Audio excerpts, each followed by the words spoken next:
Okay, go ahead and roll, Caleb. Here we go.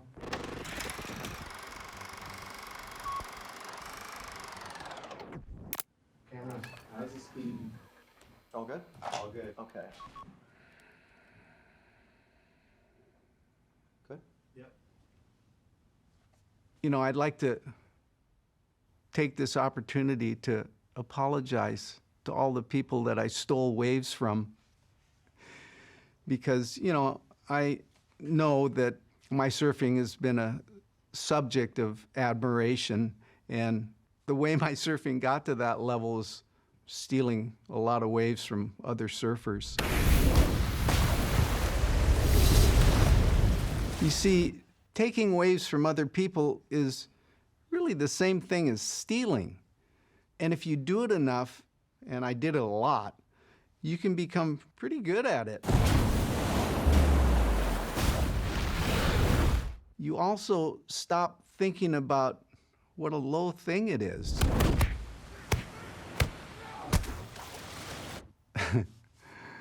You know, everything that I read in my yoga studies talked about full acceptance, no resistance, yielding, allowing, nourishing, understanding, love.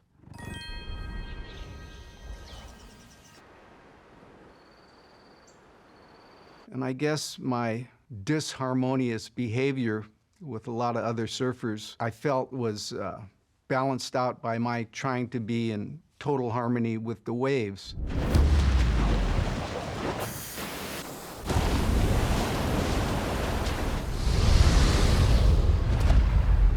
You know, I've come to realize that yoga and surfing have been perhaps the most significant yin-yang relationship, yin-yang balancing act of my entire life.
I'd probably spent a good 30 years of my life surfing this wave, and I felt I'd kind of learned something, learned how to ride it, learned to be comfortable with it.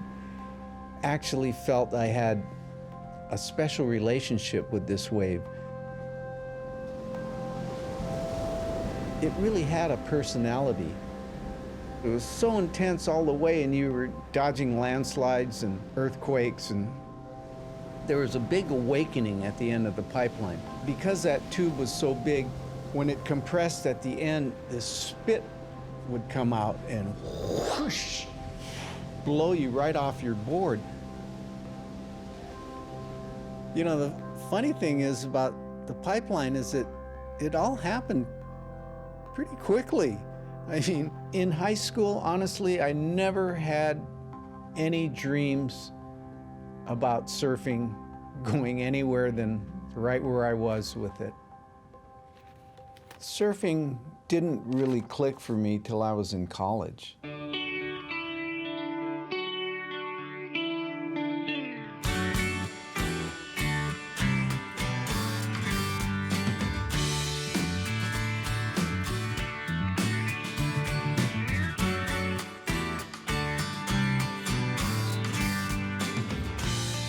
When I graduated high school, out of 500 people, I was number 250. So I was as average as you could be. I ended up going to California to go to college in 1966. It was actually my first time out of Hawaii. I didn't really give it the time that I should have. It was like I was just kind of going wherever life took me. I met a guy that lived in Whittier. He was a surfer, and we became friends.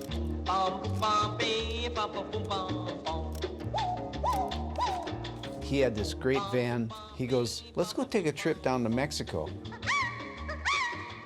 You know, in those days, you cross the border with a driver's license.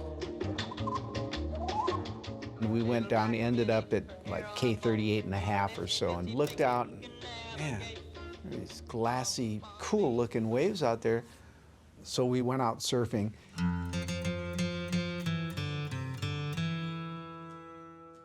It was cold. The water was freezing. Eventually, I got too cold. I went in.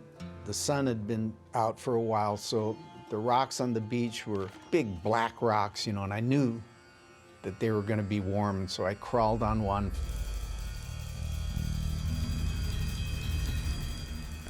I was laying on my back, had my eyes closed, and I was seeing in my mind's eye images of surfing.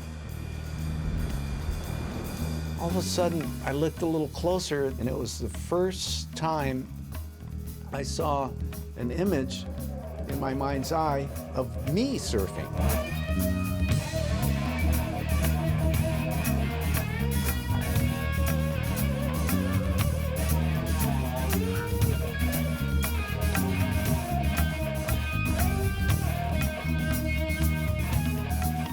I was doing all these things that I'd never done before on a surfboard. Suddenly, I'm just going, wow, look at me, man, I'm ripping.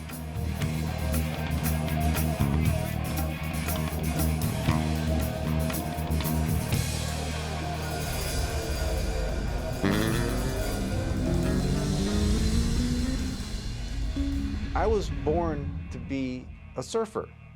I didn't know it until that moment.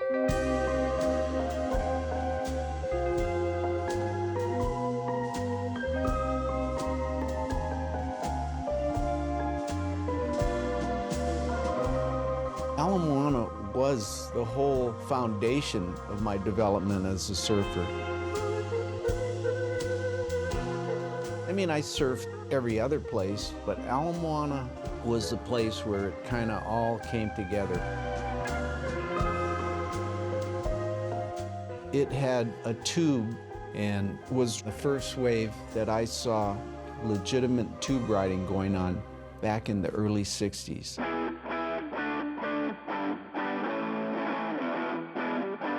There was a surfing milkman named Conrad Kanha who for some reason was thinking 10 years ahead in his approach.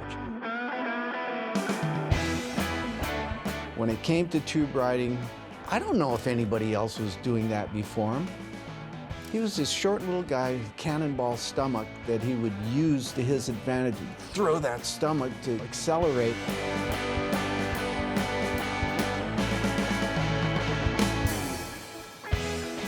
He'd take off, and if you were paddling out from the side, he would disappear.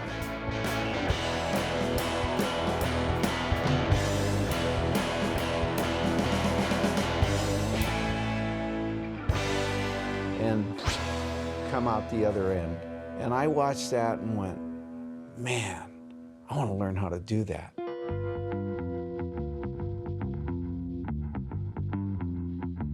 Early, mid-60s, Gerry, myself, and the rest of us in the neighborhood were all riding longboards.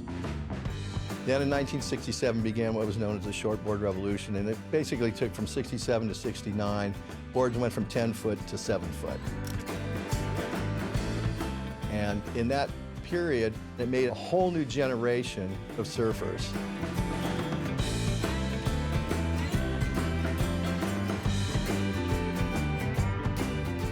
My first surfboard was a big longboard, and I didn't have enough money to buy a new one. So a good friend of mine, Buddy Dunphy, goes, well, let's make our own surfboards. So we got our old longboards and we stripped the fiberglass off them, and in his father's garage on sawhorses, you know, he went first and he made his surfboard, and then he was done, and it was my turn.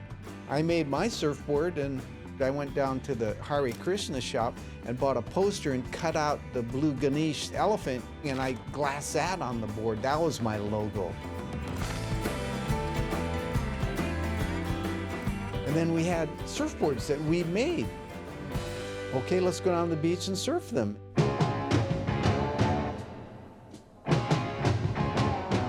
So we paddled out at Ala Moana on these new boards, and everybody's looking at them, you know, because most of the guys are still on their longboards. And we took off, and I remember thinking, man, my board rides like the wind, man.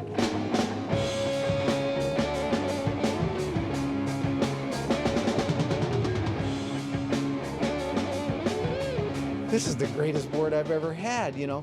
And I look at Dunphy, and he's coming on the next wave. He comes up next to me, and I go, this is the best board I ever had. And he goes, same here.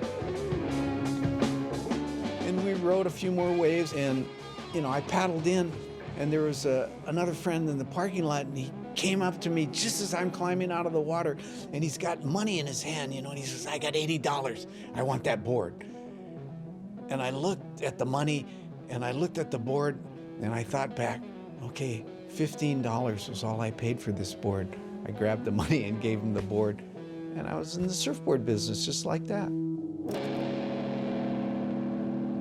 Pretty soon, guys were ordering boards from me, and the next thing I know, Fred Swartz offers me a job, a real job at Surfline Hawaii, shaping surfboards under my own name. It was kind of a big deal. I had a job.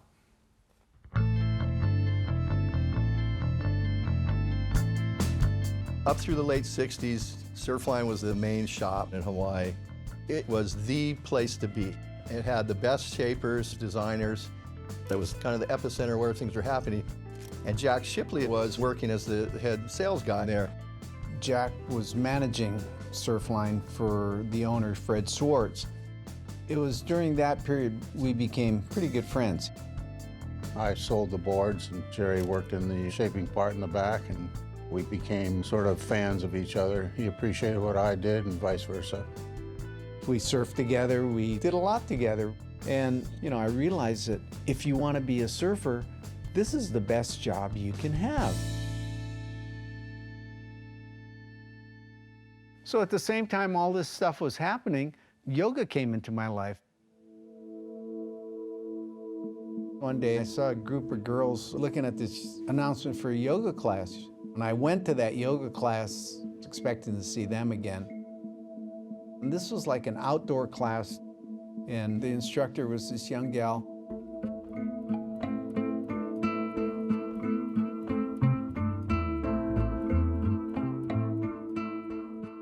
remember just watching her move, going, wow, look at how smooth and fluid that is. By the end of the class, I was convinced that yoga was going to make my surfing better. Right from the start, I dove into it. I embraced it in a bear hug.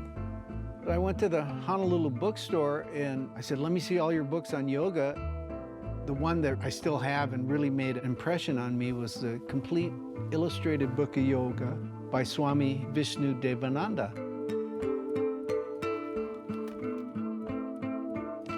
From the beginning, there was this relationship that I was striving for between surfing and yoga. It wasn't something that I had to bond with.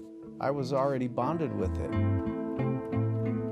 I remember thinking that if I could be as smooth doing the poses on my surfboard, then I could be a good surfer.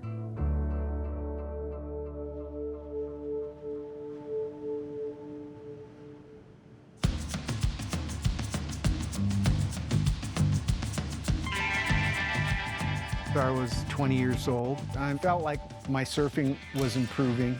I was doing my yoga. I was competing in events. I'd gone to the U.S. Championships in Huntington Beach. I saw an article in Surfer magazine about the U.S. Championships in 1969, and there was this kid from Hawaii, Gerry Lopez, sitting in his contest jersey in the full lotus position, meditating before going out at his heat. The next thing you know, he's on the cover of Surfer magazine in 1970, ripping at Ala Moana. If you were on the cover of Surfer, that meant that you were a real up-and-comer. You know, there he is on the mainland, one of the best surfers in the United States, and there was sort of some foreshadowing that he was really something special. In that time period, I was still working at Surfline. My boards were just becoming popular. Working for Fred was tough, you know, he wanted it his way. You know, the owner had a little bit different vision with things, and he was really into sales and numbers and all that kind of stuff. And Jack had the idea, well, maybe we could start our own shop.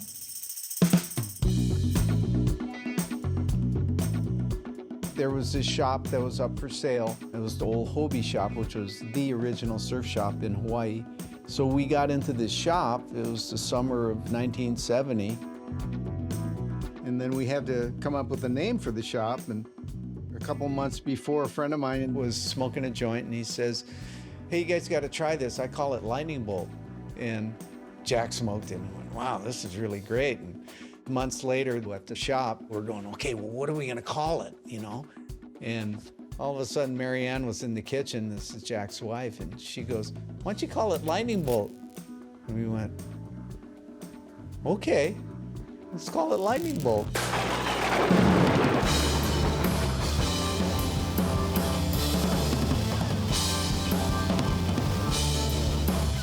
It really escalated very quickly from there. I mean, in a matter of months, it was really popular, you know, and then we suffered a pretty big setback because we started in the summer, and it was the night before Thanksgiving that all of a sudden we got a call at like 2 in the morning. They go, hey, your surf shop's on fire.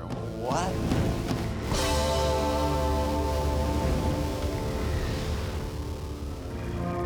Went down there and the whole shop was burned.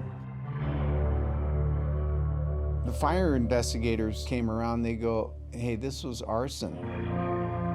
Somebody squirted a flammable liquid under your back door here. They said this is exactly how the fire started, and it spread to here. Who did it? Somebody that was not happy with us.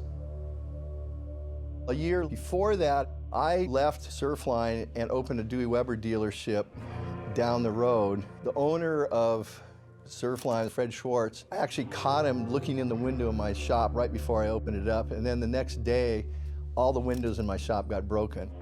Well, a year later, Gerry and Jack Shipley got their store up and running, and there was a big fire that the whole shop got caught on fire, and unfortunately it reflected back on Surfline. Everything was gone. So we started again.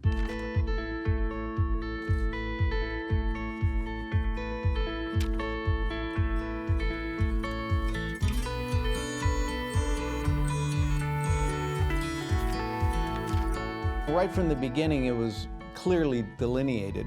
Jack ran the shop. I went and shaped and built boards. You know, Gerry wanted to work as little as possible, but he was really good to me and to the shop when the surf was bad. Luckily, the surf was not good all the time. His talent was unbelievable. His hands, he's got magic hands.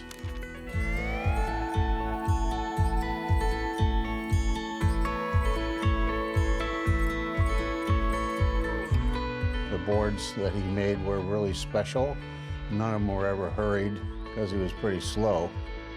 He was slow because he was a perfectionist. His work was real easy to represent for me as the salesperson, and real easy to sell and get out the door. What was happening with surfboards was happening and changing on a day-to-day basis. Lightning Bolt was at the forefront of that. Our shop was in town, which is the South Shore, you know, the summer swells coming from the southern hemi. In the wintertime, we were surfing the North Shore, which was where all the winter swells came to. And the North Shore Was a whole different mindset.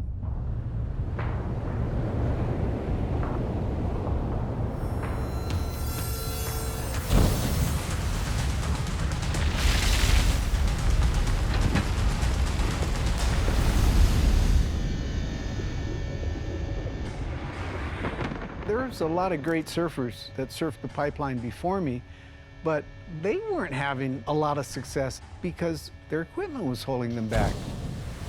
The surfer had to overcome his board as well as survive the power of the wave, which was jacking on the reef, and the roundness of the tube and the immense amount of water in the lip and the shallowness of the bottom.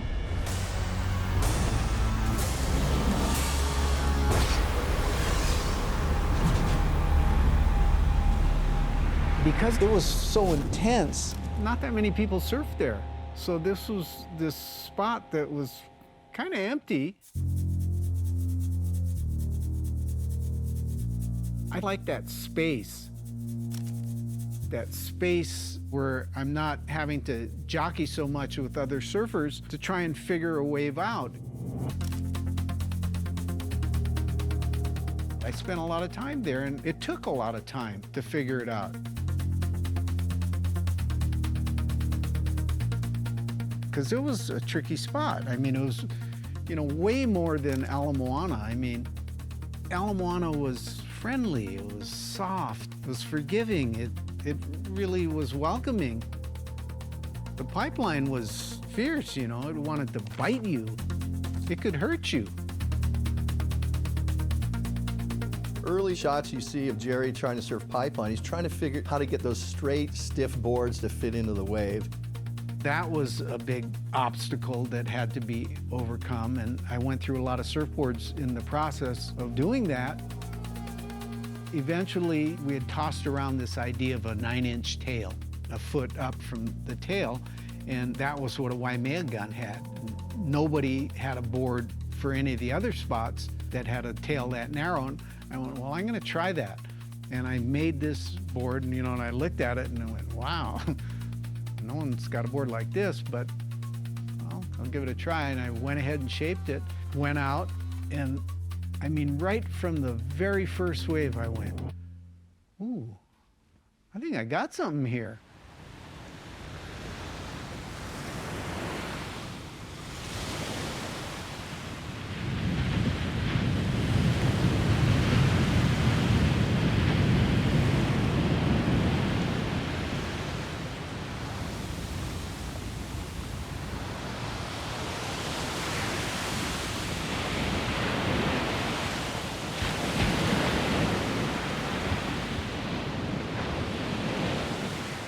You gotta remember, there was no history behind him. He was making it himself. It's not that hard to paddle into a wave at Pipeline. You can force yourself to do that. It's the really, really, really rare surfer who can then get to their feet and keep their heart rate down and stay more or less relaxed. Studying yoga, that's what allowed everything to happen at the Pipeline for me.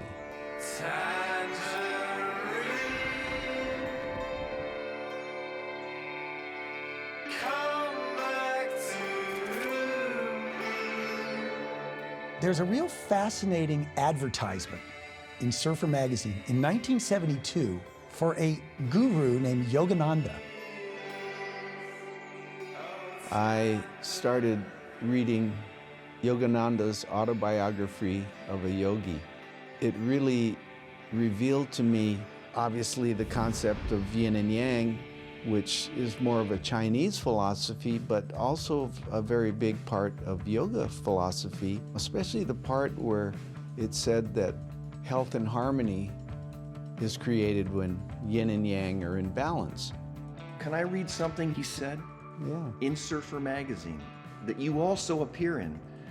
He says, a person with a calm mind is a happy person. Instead of becoming uptight, one should be able to swing into intense activity and, like the pendulum, return to the center of calmness. Yoga produces that calmness.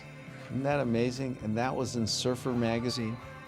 What Yogananda is preaching, so to speak, was this balance, a pendulum swing between dynamic action and stillness and calm. And that it's that pendulum swing, not living in one space, not living in the other, but the balance of the two. And you can really see Gerry took that and he applied it to the incredibly dynamic sport of surfing.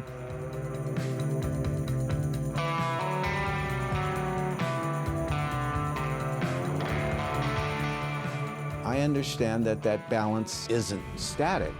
You know, it's a constant, readjusting. All of that requires tremendous discipline. You gotta practice, you gotta do it over and over again. But that's what surfing was too.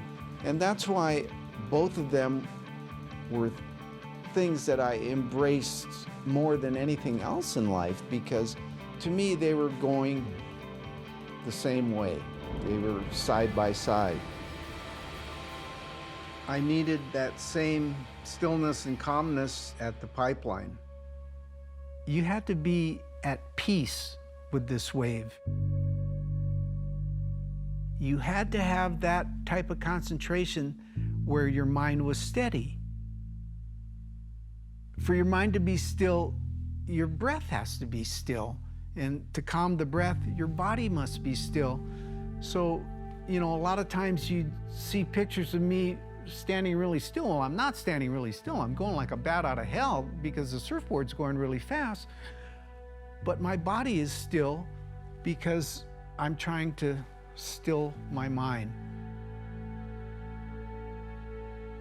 And that was really the only way to really connect with that wave at the Pipeline.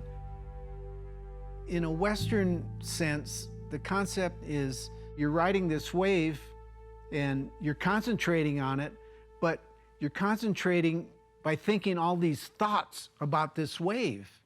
And yoga concentration is much different. It's one-pointed focus on the object of concentration. By focusing your mind steadily on this object, you actually absorb the essence of your object of concentration, of this wave. And this is what developed for me at the Pipeline.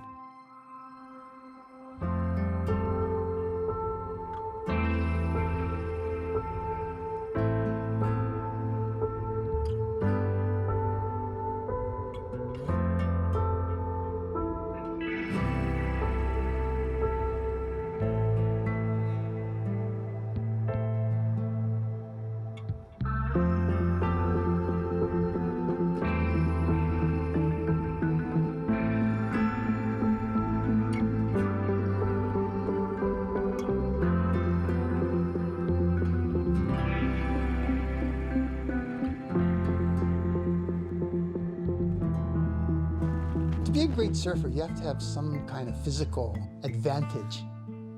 You have to have great balance, great awareness about your body. Every great surfer has to be blessed with some kind of special, and he's one of them.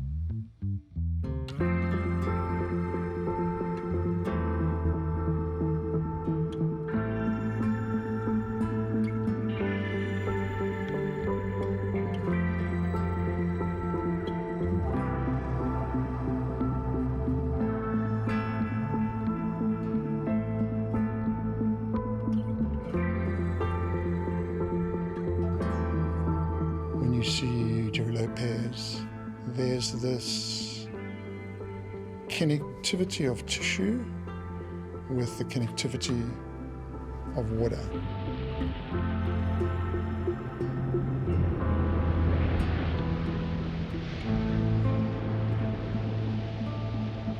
You don't get to be that relaxed and that calm and that serene without having put in the 10,000 hours, without having taken so many wipeouts and knowing that you can come up, and also getting hurt and knowing that you're going to heal.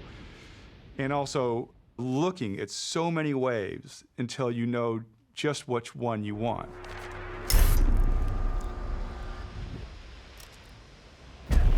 There's a hard side to Gerry that I don't think has ever been part of his public version. Without a doubt, he's incredibly competitive. Man, it was head-to-head with Gerry at Pipeline. Gerry wanted that best wave, that best barrel. I was a terrible person. I had no qualms whatsoever about taking waves from people that were already trying to ride them.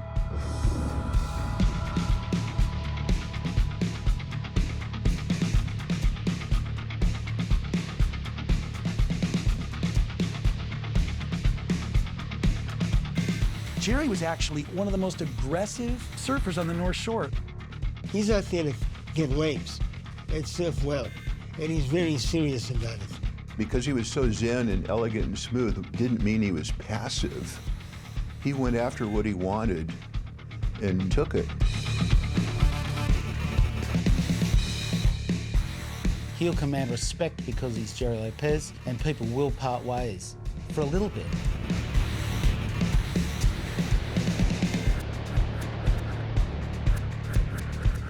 In the early 70s, surfing was going through this growth period where all of a sudden there were too many surfers, too many good surfers, and the whole traditional social order of the lineup was being altered. In this new world, you absolutely had to be aggressive.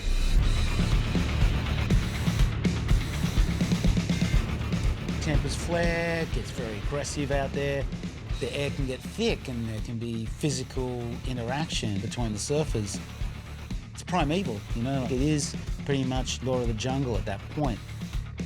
To own a spot like Pipeline the way Gerry owned Pipeline, you don't do that by being all zen and mellow. You do it by being hard-ass. Most of the people at Pipeline have got their hearts in their throat. That he would drop down on a big Pipeline Widowmaker and tweak his nose a little bit before he pulled into the barrel. Think of how that subtle intimidation worked for the rest of that crowd.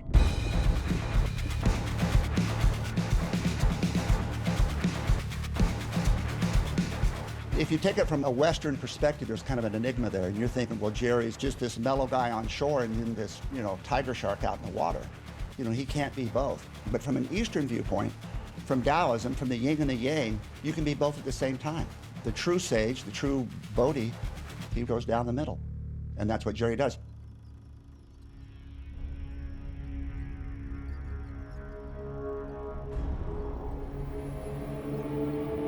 What people don't say about Gerry is, apart from getting the most beautiful tube rides in that period, I think he took the most vicious wipeouts of that period too. So the magic didn't always work. The sleight of hand didn't always work. I mean, he just got punished out there.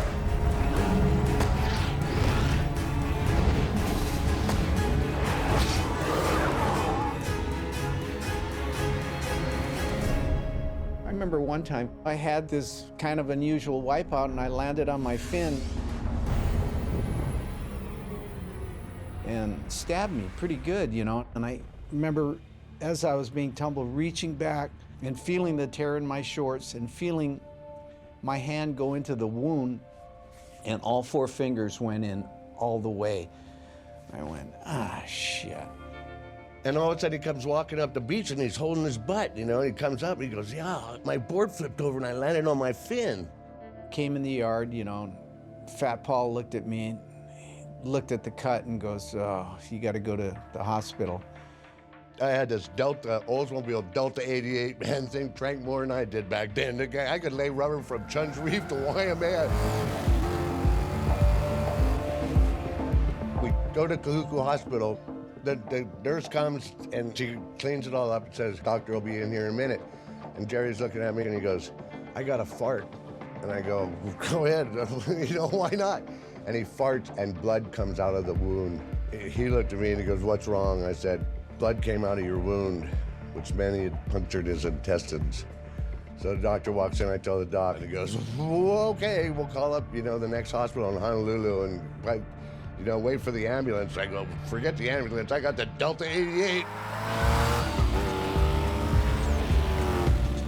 The next thing I knew, it was the next morning, and I woke up, and then the doctor walked in, and he goes, yeah, you're gonna have to wear a colostomy bag. Surfing came really hard to me. I put in a lot of time and a lot of agony and pain and suffering. You know, for me, it was very difficult.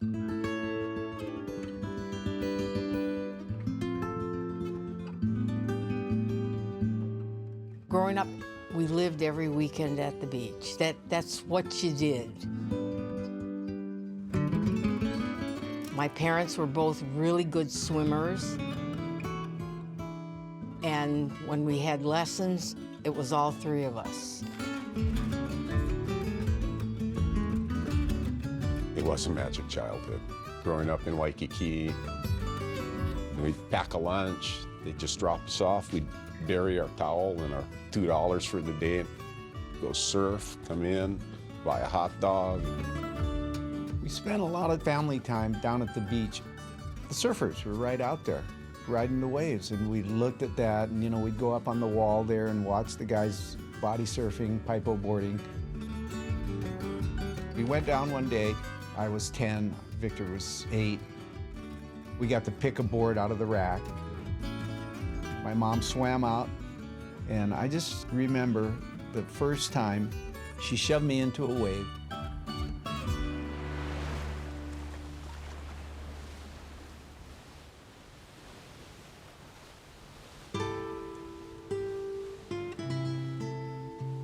I was still on my belly, but I just distinctly remember that feeling of gliding. It was just like magic. I got back to my mom, and she goes, you want to do that again? I go, yeah. She goes, okay, this time try stand up. When you were standing, the feeling was amplified, that gliding sensation, that feeling like you were flying like a bird.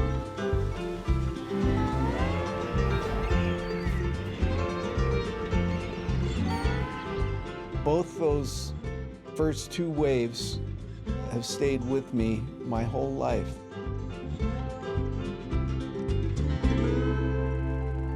Did you ever expect that you were going to become a famous surfer? No, that was just, there were photographers filming, and, you know, there were surf movies, and, you know, I was in some of them, and... well, you were in all of them. Well...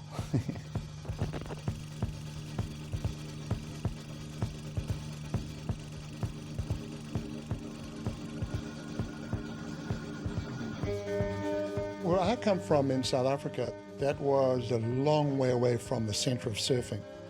Our only conduit into surfing was surf magazines, and then when the surf films would come to town.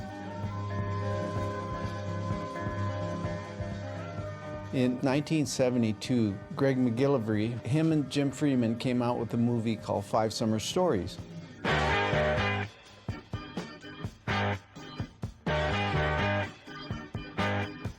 5 Summer Stories. It's the first major quality documentation. There was other surf movies that weren't nowhere near as good a quality. When that surf film came to town, every single surfer would gather. The electricity in those small auditoriums, we used to sit there and we used to wait for that first wave to come onto screen. Wait, and wait, and wait, and the screen would happen and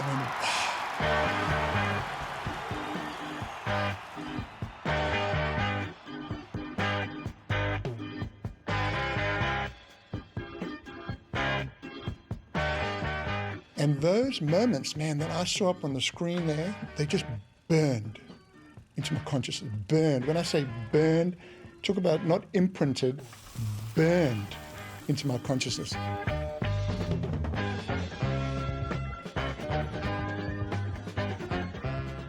You had the two best filmmakers working in concert. They're covering it from multiple angles. Because it was Gerry and super slow, you would be sort of hypnotized.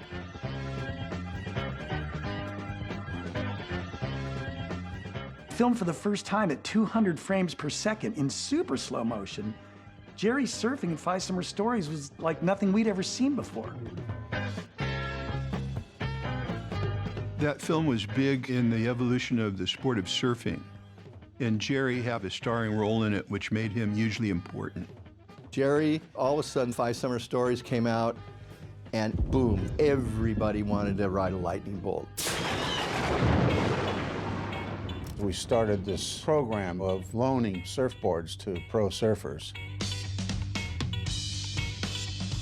Us young guys coming over from South Africa, we just didn't have much money. We couldn't afford boards. Lightning Bolt gave us as many boards as we needed. All of a sudden, almost everybody in Hawaii is riding Lightning Bolt surfboards, and it was a glorious time visually because the boards looked so beautiful. Everyone's on bolts. Every poster, every magazine cover was basically a Lightning Bolt ad. And there's not even any letters, it's just the bolt. That's really what launched our program outside of the Gerry Lopez thing. We got coverage big time from so many different pro surfers and just massive sales.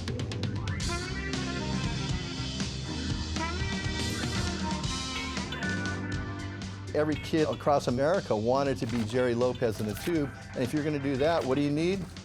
You need a lightning bolt. Guys were drawing lightning bolts on their own boards. Having the bolt on your board was the ultimate badge of authenticity.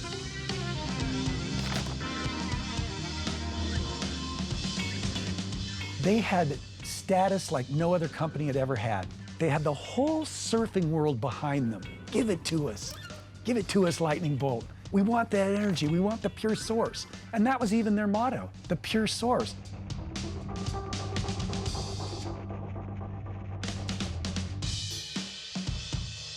And the irony of it is they're selling a lot of boards, but they're not really making any money. Nobody makes a lot of money on surfboards. The margin is tiny. I got paid, I think, like $1,500 a month.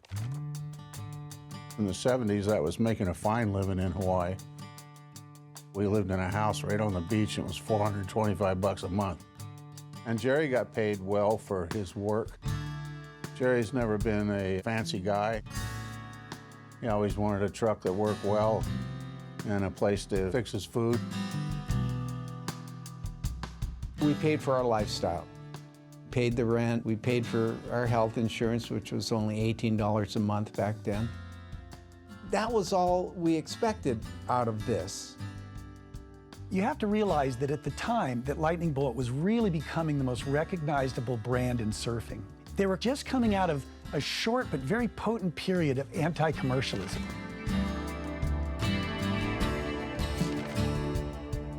And the thing that Lightning Bolt had more than any other company, they had Gerry Lopez. They had the ultimate in authenticity. We had a friend, his name was Duke Boyd. He had started a company called Hang 10. Hang 10 Clothing was the first commercially mass-produced brand that actually were accepted by the surfing community. Duke started coming around the shop, looking around, and he said, you know, you have a really great brand here. So he got Jack and Gerry to agree to allow him to license the brand. I didn't really have any specific dreams. I liked to go surfing, and I didn't like to work that much, so I thought, why not? Well, I had the secret thought, maybe it could be another Nike. Jack had a dream. He wanted to have a house in Hawaii Kai on the cliff there. We were thinking, well, hey, maybe we're gonna get that house now. I think Lightning Bolt, for that time, was one of the greatest brands. Just the representation of power, shoot riding, soul, and Gerry just riding that hurricane.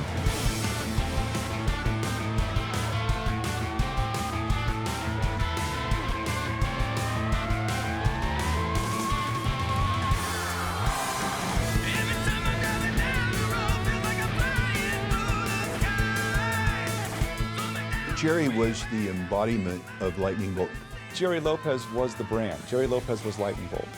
There was a period from like 1972 up until the late 70s where Gerry Lopez was easily the most famous surfer in the world.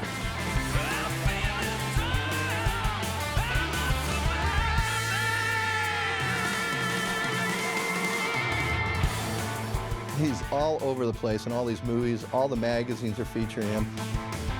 He didn't realize the impact that he was making as he was making it. He had a very good, strong advertising program emphasizing Gerry, and we really got off to a good start.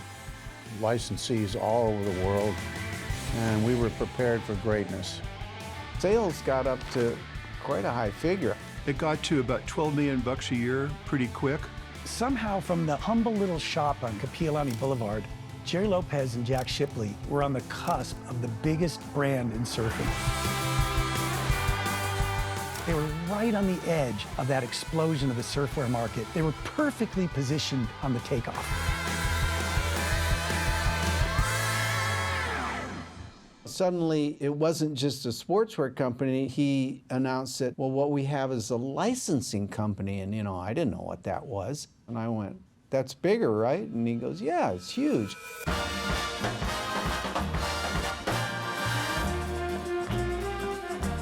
They put Bolt on a lot of stuff, and most of it wasn't very good. The Lightning Bolt necklace and the bracelet and the surf wax and the backpacks and the skateboards and the beach towels. I don't think anyone had ever sold that much surf shit before.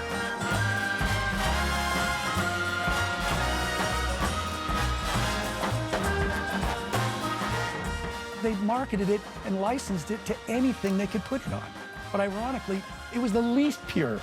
Bolt went from being untouchably cool to kind of not cool in the space of just 2 or 3 years. They really overcooked it. Surfers realized, hey, they've left us. They've almost betrayed us. And Gerry Lopez went from that pure source to being the most commercialized, marketed surfer in the world. I think that, though, that is a measure of his approach to the sport, that he could survive that with his reputation intact. I've never understood how he pulled that off, except to say that he had so much cool in the bank that he was able to flog some really awful stuff, but it doesn't stick to Gerry. I don't know why I did all that stuff, but I did it because I felt that that was one of my obligations to being a part of Lightning Bolt. He'd poured everything into the Lightning Bolt brand. It was his first business of his life. It was a very, very successful thing. And he was very young and a surfer. And all of a sudden all these things started happening. The two principals in Lightning Bolt was a company called Keepers in California and Duke Boyd. And the money started coming in, and they started fighting over how to spend the money. The whole relationship unraveled from that point forward and turned into a big legal battle. And Jack and I, of course, got sucked into that. Gerry and I picked different sides in the argument. I was trying to get him to go the way that I went, and he had to choose between me and Duke, and he chose Duke, you know, and I went, I respect that, you know. I love you, but I got to go this other way. Everyone in that lost. It was a juggling act that was very delicate and easy to fumble, and they did. They just did.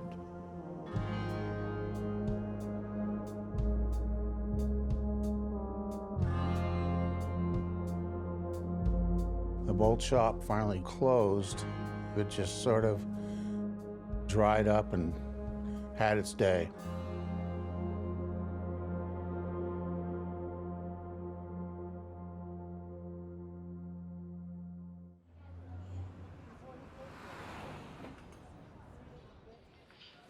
Gerry and I were in a little restaurant, a health food restaurant called the Summer House.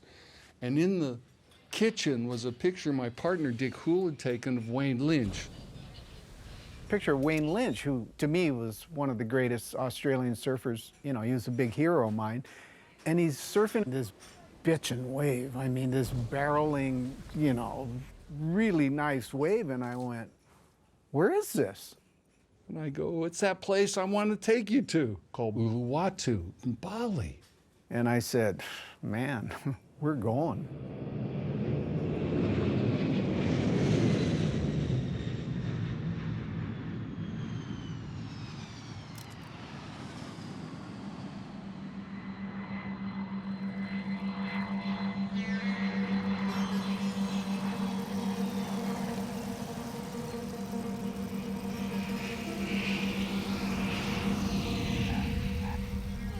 The plane lands there, the door opens.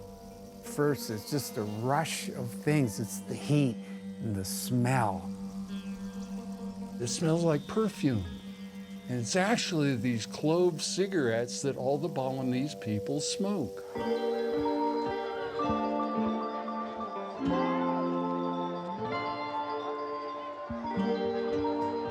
Everyone was so happy and uplifting and joyful.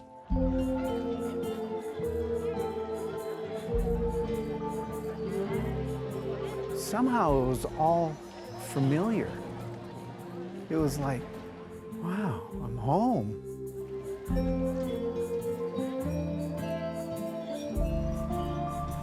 We get taken to this incredible little fishing village, this little place in Kuta. There's no tourists, coconut trees everywhere. It felt familiar. It was comfortable.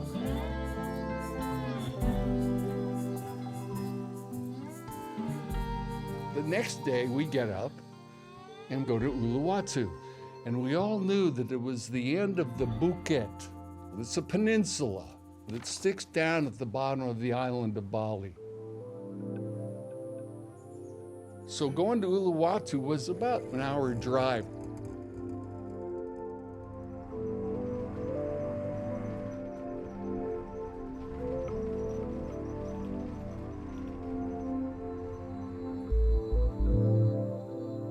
Got out there and it's just jungle on both sides. Is this it? And there's like a little trail. So we grab our boards and we start going. The farmers stick cactus in the ground, which grows, so it's actually like a maze. And now let's go this way. The next thing you know, we've been walking for half an hour, and I go, Jack, where's this going? We're an hour on the trail. We don't know where we are. We don't even know how to get back to where we're going. We wander off for another 15 minutes or so, and like manna from heaven, these two surfers come walking down the track. And it turns out to be Mike Boyum and his brother Bill. They look at us and go, "What are you guys doing?"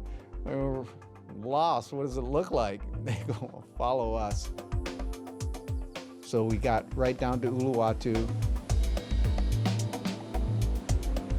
To get into the surf, you had to walk down the hill into this ravine. It had a little drop-off and a little bamboo ladder, about 3 big bamboo poles together that you have to tightrope your way down with your board and get into this cave and paddle out.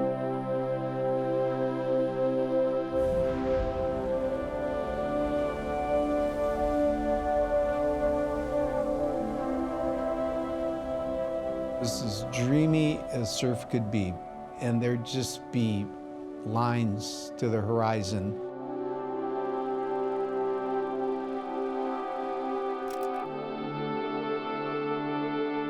There's nobody in the water.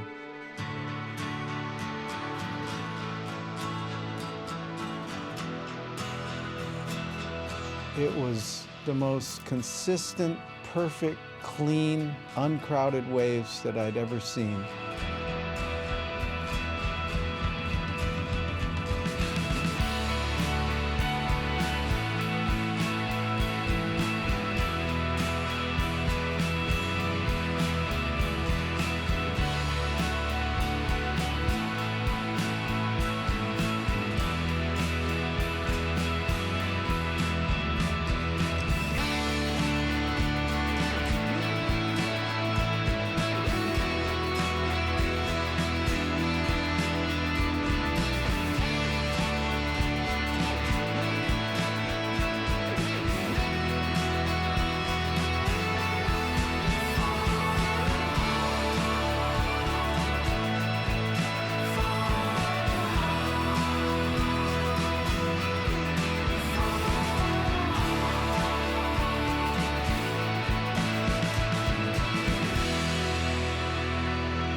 It was just like that all day long.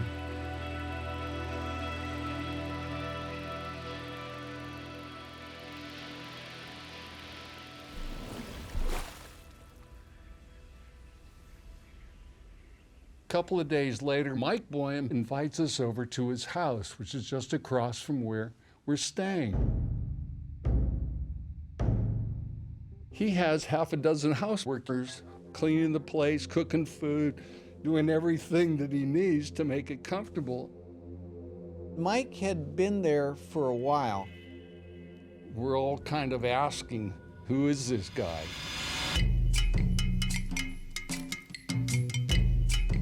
My brother's name was Michael Boyum, and he was basically a hoodlum.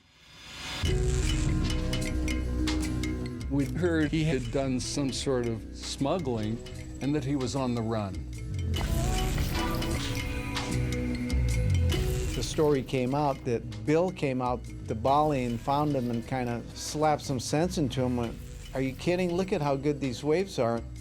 By the time I showed up, Mike just wanted to drop solidly into surfing and drop the debauchery, get into really good shape. Mike, man, to have Gerry Lopez at his dinner table, first thing he said was, "When you come back next time, bring me 8 surfboards."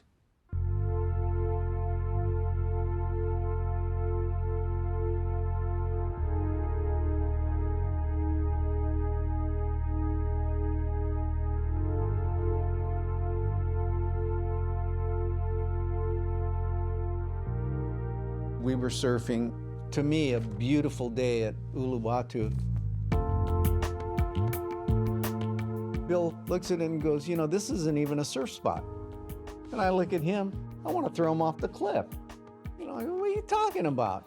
And he goes, "Right over there, that's the southeastern tip of Java. And there's a wave over there that I've been to that's so much better than this. If you see it, you're gonna say, this isn't a surf spot." And I'm looking at him like he's nuts. This place, which is just across the strait, was called Garajigan. But to have a little code word, they called it G-land.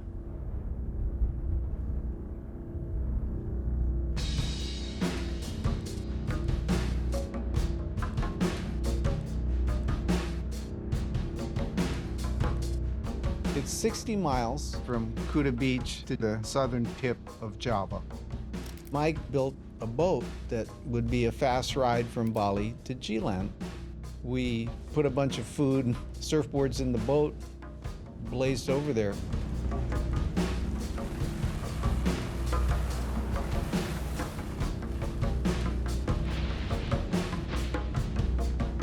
Going there on a boat, that was problematic, you know. Anchor lines would break, things would go wrong. Campaigning G-land from a boat was not the way to do it because we had no frame of reference coming from a boat. It alters your perception of how you approach that wave and how you surf that wave. You have to see the wall of the wave from the beach to really get a feel for what that wave is doing. So I said, Mike, we gotta get on the beach, man. Problem was you couldn't go on the beach at G-land unless you had a permit. It was a national park. Up till then, people had been going there, European hunters, to get big game. Sumatran tigers were there, you know. There was actually 2 of them that lived in this jungle preserve. So Mike decided he's going to go to Indonesia to get permits. And I remember hearing him say, oh yeah, I was in Jakarta and I had to go see the general and I got to get his kid a surfboard. He was really good at dealing with Indonesian red tape. It was a trick, you know, so shake hands with the guy and he'd slide the Rolex right off his wrist. And it was a beautiful move, but he had this kind of air about him without being too blatant. And he got the permits for it. Permit to build all these bamboo structures on the edge of a national park.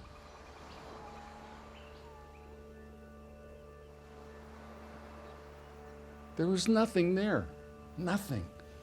And they had to bring everything.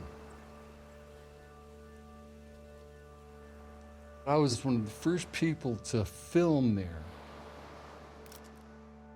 In order to get out there, you spend 3 hours putting across this big, beautiful bay, and you come into this little tiny crack at the end of the reef. As we got to where Mike had built the treehouse, I looked out and went, oh my God.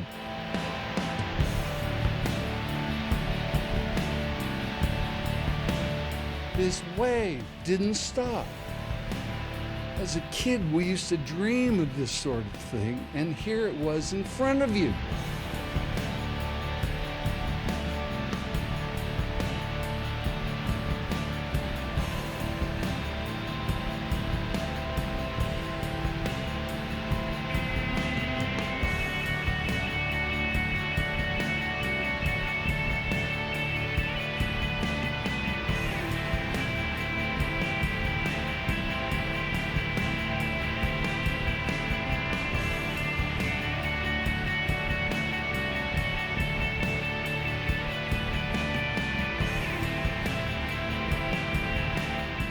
I found the best waves of my life.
Life in the camp was great. There were only allowed 6 to 10 people in the camp at one time, so it was very intimate. There wasn't a lot to do, but I don't think anybody ever got bored.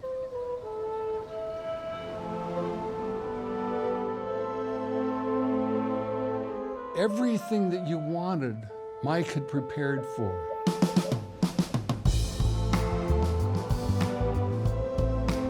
He'd bring in these big igloos full of food. Half a dozen of these igloos, and you'd open one up and there'd be this giant tuna, this fresh tuna that had been there sitting on ice.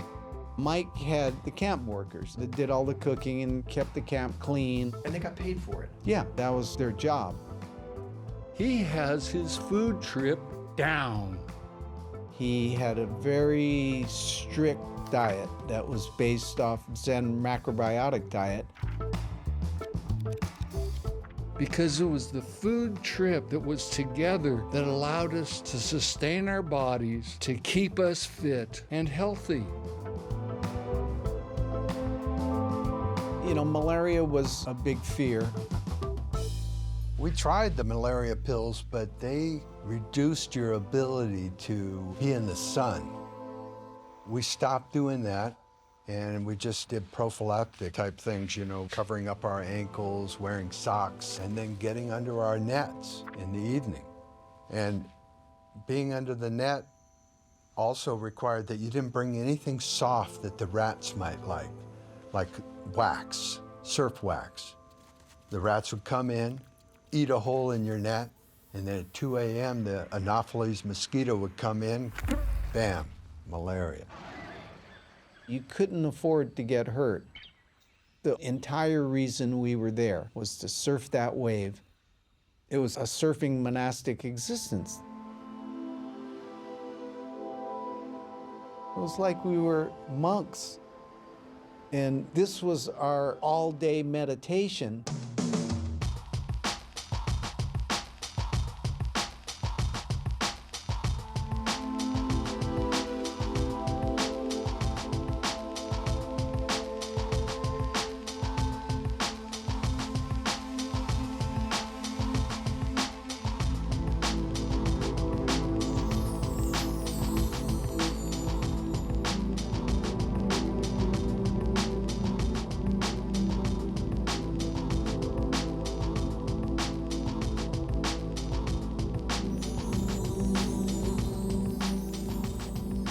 There were nights when we'd sit on this bamboo and the offshore breeze would just blow through, keeping the mosquitoes off. And just this thunderous cannonade coming down the coast of really powerful waves. We just soak it in. I mean, it's like being right in front of the pyramids or something.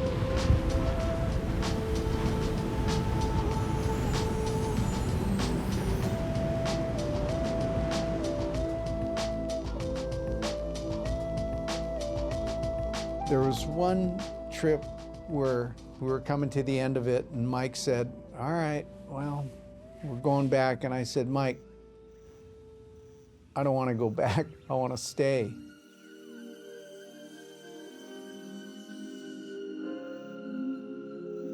So everybody all left, and I stayed.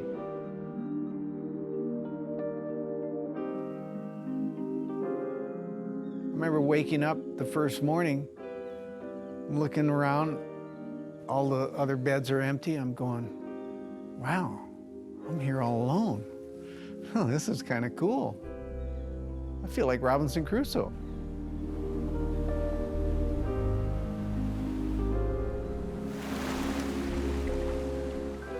Being in there all alone, especially after the whole lightning bolt thing, really had a profound effect on me. we live in a world where there's constant, incessant distractions. Losing focus is easy. A large part of attention is being able to be in the moment, right here, right now.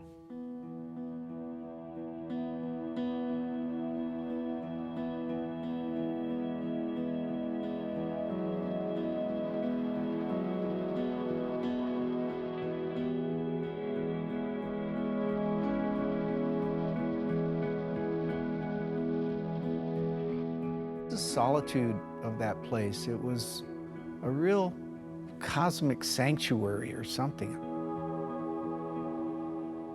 It was like a temple. It was the temple of surf.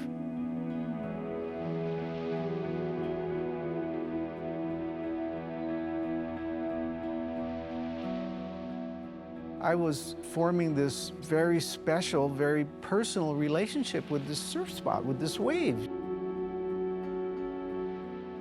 Getting to it on a cliche-ish, but a spiritual level.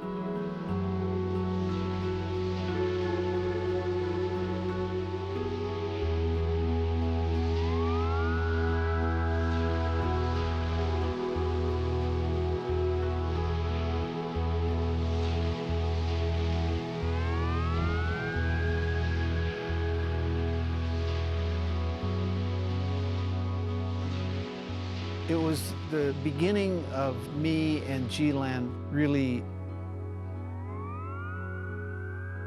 becoming one.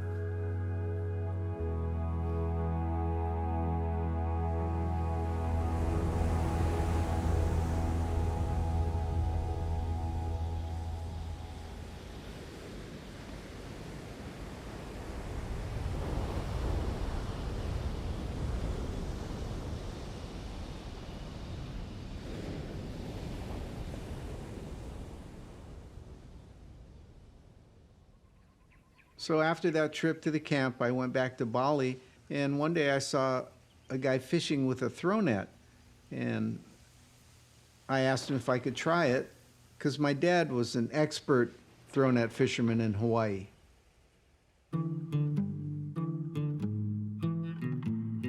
My dad came from New York. His dad, Cuban, his mom, German.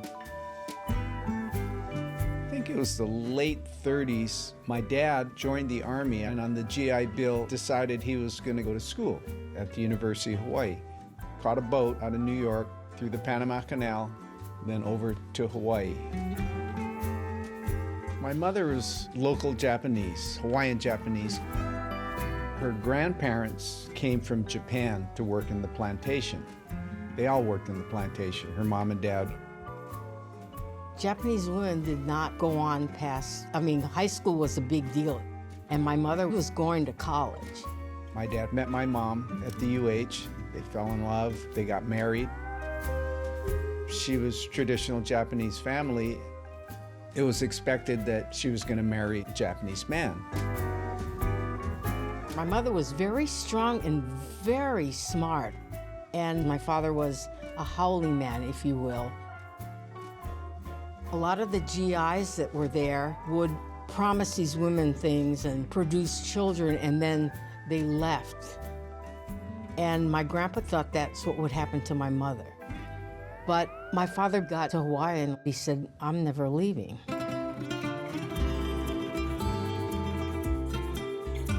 You know, our dad was such a special person. He came to Hawaii and he didn't try to change his environment. He assimilated into the Hawaiian culture. The way he did it was so cool because he met our mom, got married. He learned how to throw net from our uncle. He gravitated towards this throw net fishing with my uncle Kodama and got really good at it. He was just like this ninja in the water. And I remember watching him, and he'd just be still there. And I knew he saw some fish and he was waiting for them to come within range of his throw net.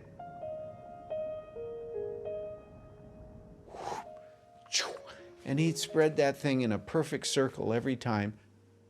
I distinctly remember that movement of him throwing the net.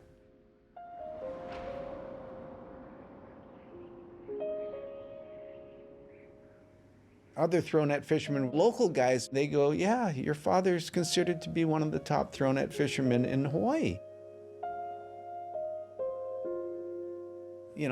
Here's my dad, he's a haole. He's from New York. It was really an art. It was beautiful to watch.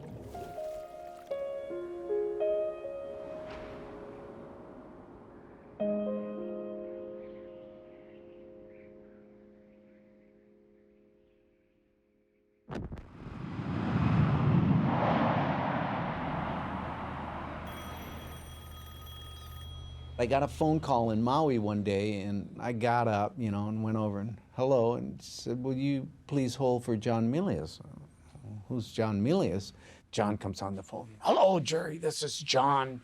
You don't know me, but I know all about you, and I'm doing a film project, and I want you to be a part of it. And, oh, shit, this is Hollywood calling, man.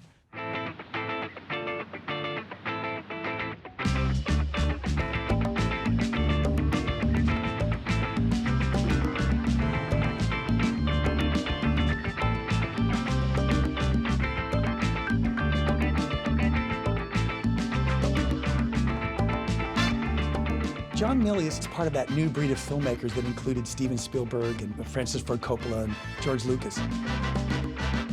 He wrote Apocalypse Now. He wrote Jeremiah Johnson. The difference was that John Milius was a surfer.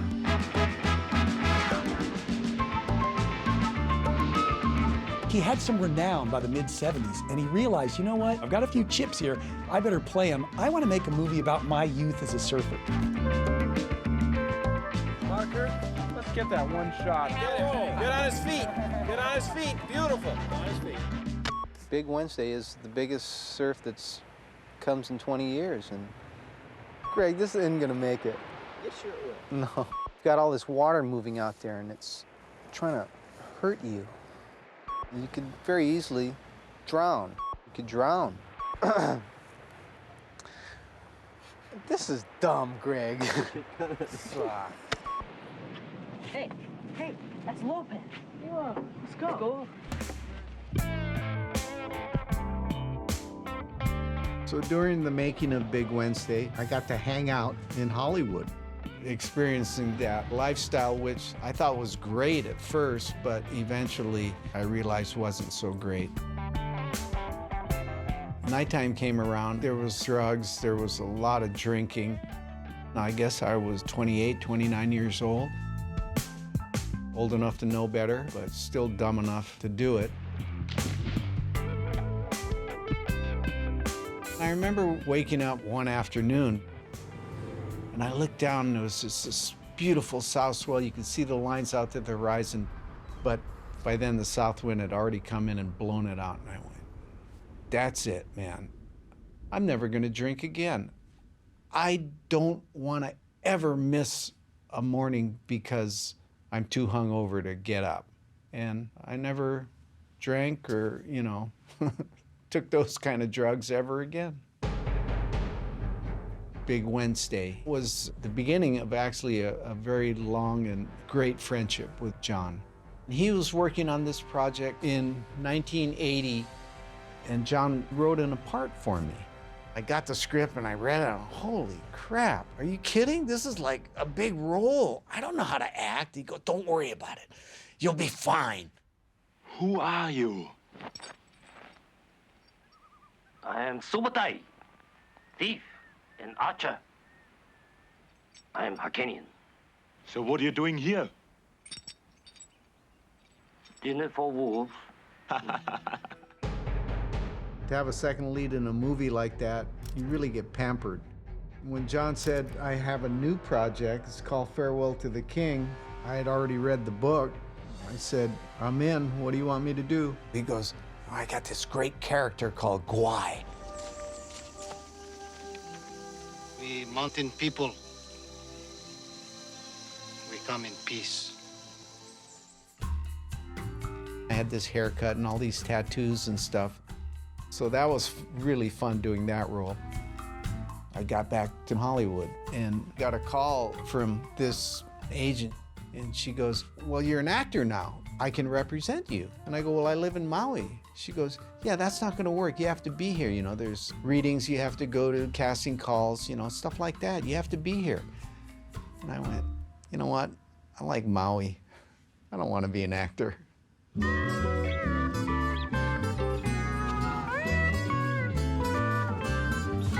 It was right after the release of the Conan movie that I met Tony. When she became interested in windsurfing about the same time that I did, Tony and I, we fit together. You know, we just complimented each other. We were the yin and yang, and together we found that the Tao, that harmony that exists in the center of everything in life. I had dated a surfer before that, and I thought, oh, I don't ever want to date a surfer again. With a surfer, you're never the number one love. Here's Gerry, the ultimate surfer. I remember when Tony and I were heading to Hana to get married, the waves were good. She knew what I was thinking. She's got a good eye for waves. And we were driving there, and she's going, well, which one are you choosing? All right, I guess I'm gonna have to let the waves go today. Surrender is a huge part of life. When I surrendered to Tony, which has been a long process, by the way, when I surrendered to the fact that her judgment is better than mine, her eyesight's better than mine, her hearing is much better than mine, her smell, everything, life really got better.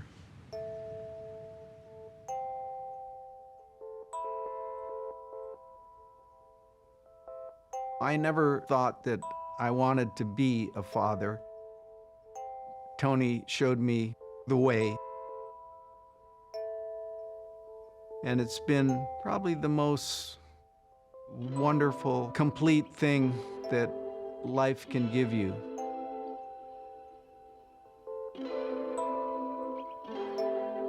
When Alex was 3 years old, Tony and I, with some other friends, took a trip and spent a couple of days up in Bend, Oregon. It was like going back in time there. It was such a quaint little town, and it was nice because nobody knew Gerry there. We liked it.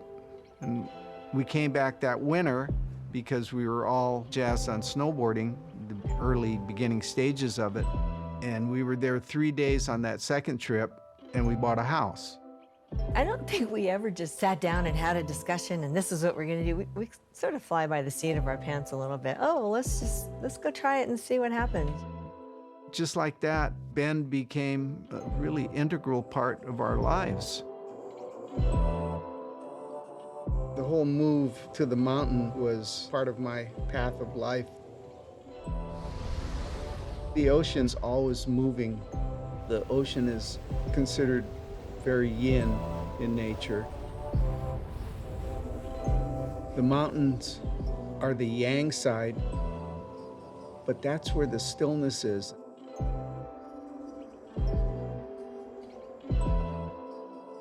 What I found at Mount Bachelor was all these frozen waves that the wind had created out of the snow.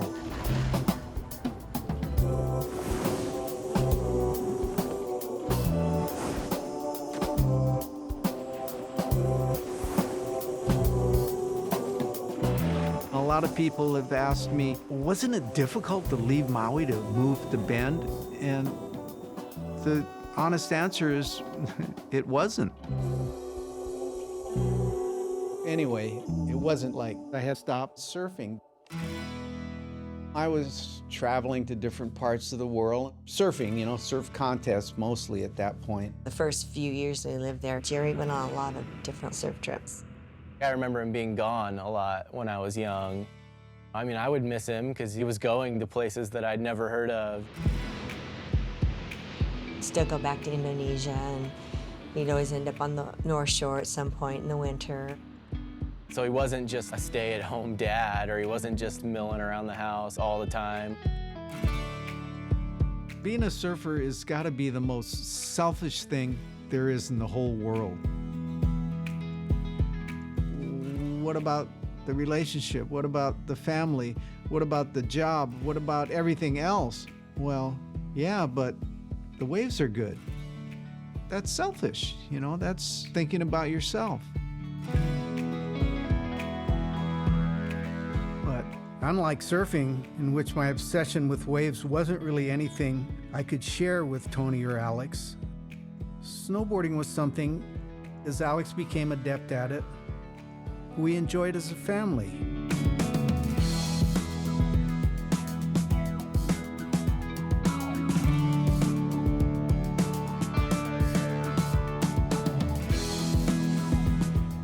I never pressured Alex to surf. I always felt it was something that had to happen on its own and on his own terms. When Alex was growing up back in Maui, all the comments when we're down at the beach is like, oh, are you gonna be a big wave surfer like your dad? I would just kind of cringe every time somebody would say that and think, well, I want him to figure out what he wants to do. He may not ever want to surf. Surfing is the hardest thing I think you could learn how to do. Eventually, Alex started to like surfing, and surfing did its thing on him, and we got to enjoy it together.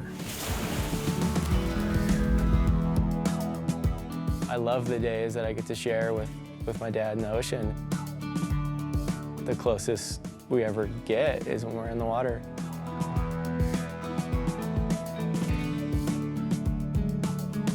You know, I've come to realize that my next wave isn't as important to me anymore as Alex's next wave.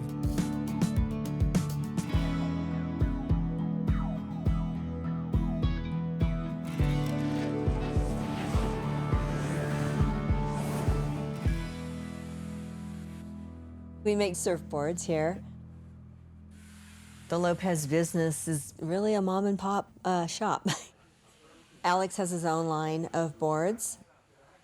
I love building boards. Just getting lost and doing something.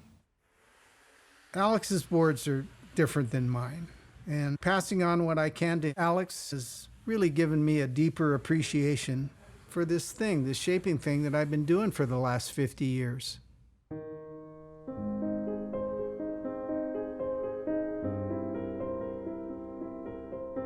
I love shaping. Shaping and building surfboards really keeps me in my surf consciousness.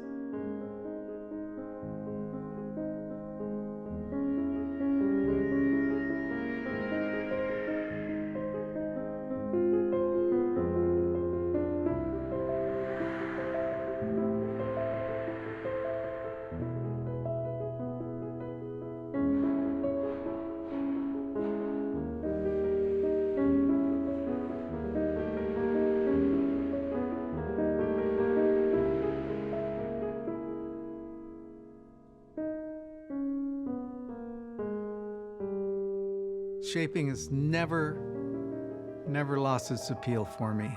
I love it, maybe now more than ever. It's like a piece of art. They're all pieces of art, in my opinion.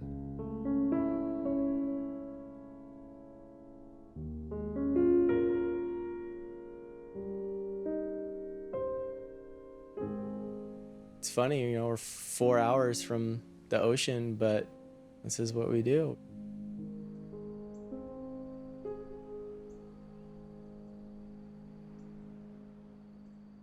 I guess at this point in my life, I'm in my teacher phase. As I grow older, I find that sharing what I've learned has become more and more important to me. And so I've traveled quite a bit to different parts of the world to do yoga retreats. I hadn't been back to Bali in about 30 years, and I went back to teach some yoga and to help raise some money for the community there at Uluwatu. I feel what my role is I'm just a conduit for all this information that's been there for a long, long time. Do you like teaching? I'm a little nervous, you know, because I don't feel as though I'm completely qualified to do it.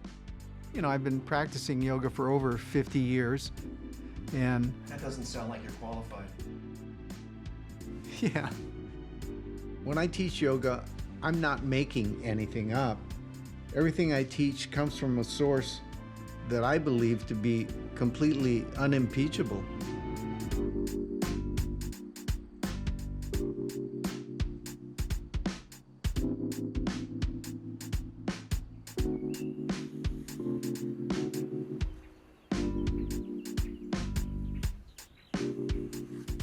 I've been studying this book since 1968.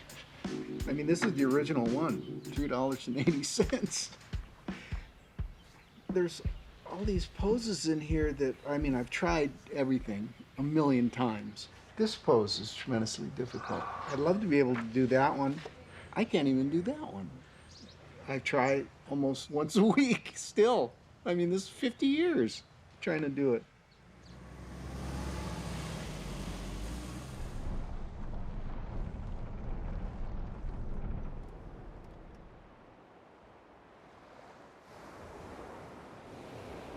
My dad's determination, his perseverance, that's something that's inspirational and motivational. Like, wow, how old is he? And he just started foiling.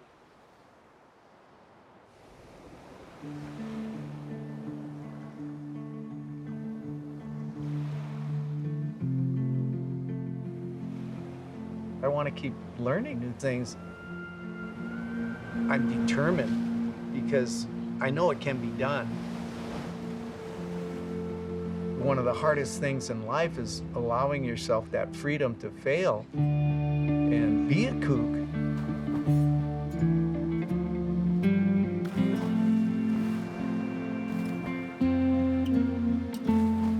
When he picks something up, I've never seen anybody so driven.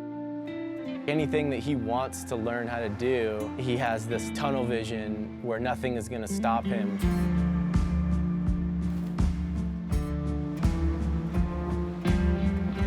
Sometimes that frustration will just kill you and stop you and go, screw it. It's only when you're not trying, when it just happens on its own and it's spontaneous, that the light bulb goes on.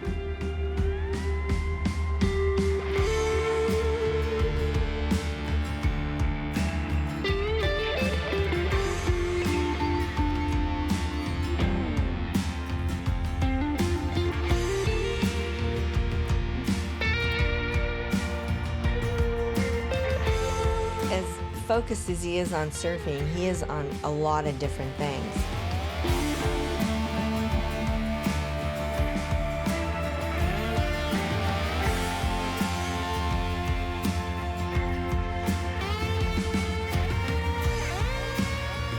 I was finding myself having to find younger friends to do things with because the ones my age are just not that interested anymore.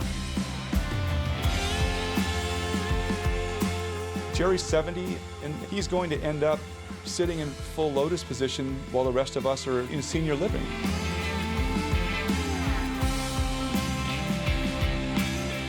Whether you're watching old movies of him surfing Pipeline or watching him surf a river wave in Bend, Oregon, you'll see him experiencing the very same sensation. There's something about the energy that is coming up through the board, into the soles of the feet, and into his soul that sustains him, that drives him, and that satisfies him.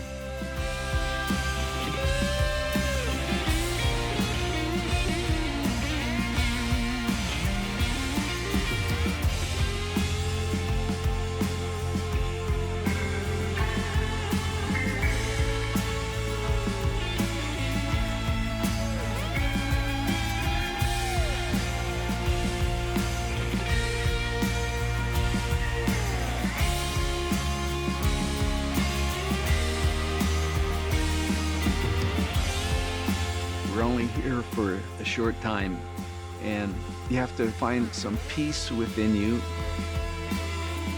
Then sharing that peace, contributing to other people's happiness, lets you find the true goal, the true meaning of life.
My beach, my wave, go home. Yeah.